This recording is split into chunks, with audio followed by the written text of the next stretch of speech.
Hello YouTube, and welcome to a video on the Argonian language, the language Gel.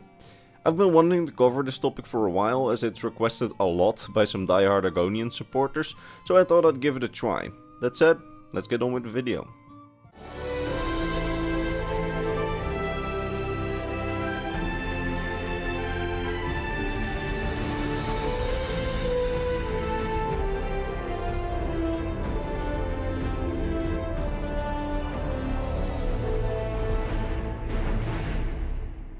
So, in case you hadn't figured it out yet, all races of Tamriel in lore have their own language, even though they speak English in the games. Lore is always a bit different from the games. Even human language is said to be very different from, for example, the Elven language, but if you followed my lore lecture series on the early Elder Scrolls history, you will know by now that all languages on Tamriel have a similar origin, their origin being the Old Elnofex language. The language of the Elnofey, as the Elnofey are the precursors of all intelligent races on Tamriel, and thus all languages in Tamriel are essentially branches of the Old Elnofey language. They essentially all use a similar structure and a similar writing pattern to that old language. If you want to know more about that, I recommend watching my lore lecture series, specifically the one on the first half of the Meretic era, as I go more deeply into the writing and language aspect of things there. But the point I'm trying to make here is, all languages on Tamriel have a similar origin, except for the language of the Argonians, the language Gel. Gel as a language is very different from any other language on Tamriel, and it might actually be the oldest language of them all.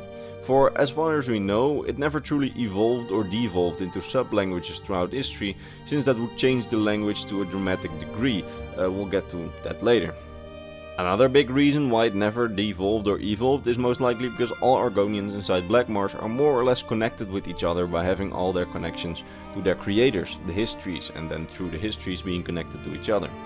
It's believed that the histories learned the Argonian language to them, and staying in contact with the trees might have been the reason that it hasn't really evolved, as in our own world, language evolves when groups of speakers have been separated for a long time, but in this case the entire group remains somewhat connected to each other through their creators, meaning that any evolving or devolving from that reason would be very slow.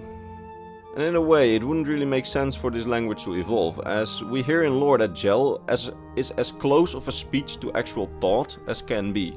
According to Argonians, their language is able to convey thoughts into speech in a way that no other language is capable of doing. To be able to do so, one must be fully fluent in the language and have a very precise pronunciation.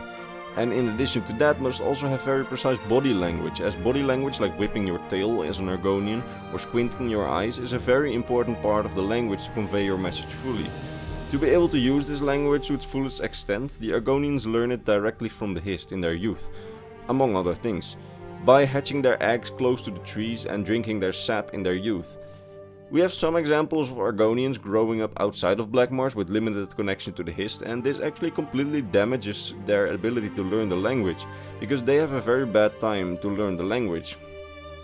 They will never quite get on the level of their Blackmarsh native brethren, meaning that to function in Argonian society, it's best for an Argonian to spend his youth in Blackmarsh, as otherwise your connection to your race, because the connection to your language, will be very severely severed, as they will never truly be able to nail the very precise body language and very precise pronunciation. It is also hard for other races to learn the Argonian language, as it's innately different to any other language on Tamriel. As said before, most Tamrielic languages follow a similar structure, as they all come from Old Elnofex, the language of the Old Elnofey, and thus, for example, grammar rules will usually be familiar to an extent to, for example, a human trying to learn the High Elven language. Its structure and concepts will be largely similar.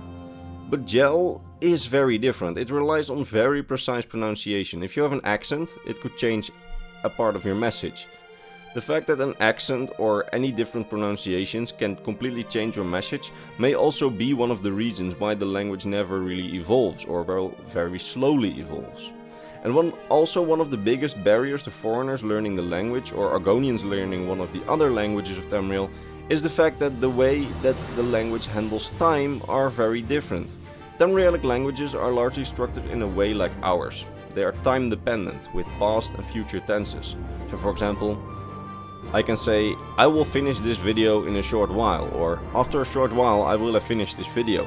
or before making this video, I was playing Luigi's Mansion. All those statements have a concept of time in them. Gel doesn't have those concepts of time. There is no concept of time and no way for me to explain this very clearly how it would work, as this is one of the limitations of the English language. You cannot say something without a point of time being used as a reference or being involved, be it past, present or future. But in the Argonian language, all those, past, present and future, are all at the same time true, and neither of them are true at the same time. There isn't even a word for time in Gel. Everything is just one state of being, and they take a holistic approach to events. Argonians find it very strange why we would want to establish a linear sequence of events. They find it strange we think in a linear way, in a linear sequence of events, and they think that it would be way more convenient like they do it, as a holistic apprehension, meaning that they take all events as equal, not having the concept of time. If you think this is weird, it is, both to you and me. English and my own native language, Dutch, are all time-dependent languages. However, some languages do have some form of time independence in them. For example, the Chinese language. In that language it's possible to say an action without a sense of time. Unfortunately, that isn't possible for me and most of my viewers, but it's possible for some languages and for the Argonians. Maybe if there's some Chinese viewer here, maybe he can explain it better in the comments. If you're there, explain it, please. However, learning the concept of time dependence in other languages and the time independence of Gel is by far the biggest struggle for anyone trying to learn Gel or trying to learn another language if their native language is Gel. As far as we know, there's no fluent Gel speaker among non-Argonians. A lot of other races can learn it, they can speak it, and they can understand it, for example as diplomats or whatever function they may have in Blackmarsh.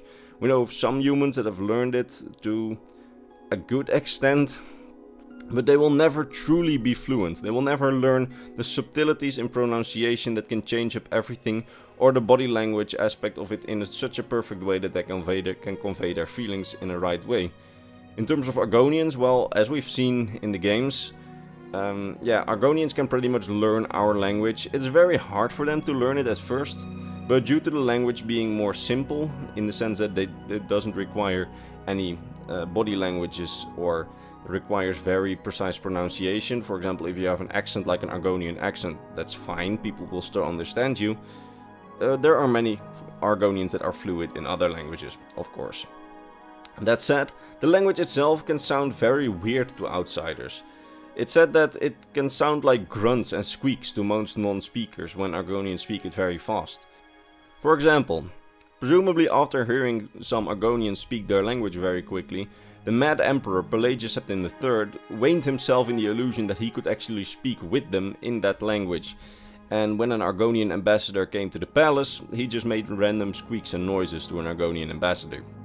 I found that pretty funny. Now, in terms of pronunciation, I'm not even really gonna try to pronounce it correctly, as I have trouble with English as it is, as most of you know. But a lot of the letters and combinations are pronounced very differently in the Gel language. For example, the H is almost always silent. Think about the word sex-lil, which is usually pronounced as says-lil. So the H is completely silent, and the X's get pronounced as Z's. As a final note, Argonian names are often a word or multiple words in Gel, and are sometimes directly translated when an Argonian lives in a different society. Think for example about names like Stands in Shadows, which are the kind of names that you usually hear associated with Argonians. These are names that are translated from their Gel names, and they get these names apparently at birth, when they get in contact with history. It's not known if the parents or the elders give the names to the little Argonians, or if the Hist directly sort of conveys the name upon the little Argonian, but we know it happens at birth. And these names usually describe the Argonian as a person, and can of course be translated to other languages, like I've mentioned before. In all respects, Gel is a very different and difficult language to learn, but it's also very interesting and surprisingly fleshed out in the lore. There's even an English to Gel translator on the internet that also translates Gel to English. However, I do not know if that's purely fan-made and uses made-up words as well, or if it's only using the in-lore words. But if you're really interested in the Argonian language, I really recommend checking it out. It's pretty interesting. That said, thank you so much for watching another lore video. Before I end this, allow me to thank my top patrons Bernardo Binda, Hayden Barnes, Gabriel Binda and Sam Gambling, and of course all the others on screen. These people are the absolute best and they make these kind of videos possible. That said, if you like this video, consider sticking around for more lore content or watch some of my other lore videos that is currently in the backlog. I believe that I'm almost at 200 lore videos at this point, so there's a lot to watch. And with that said, I think I'll see you all in the next lore video. Bye bye.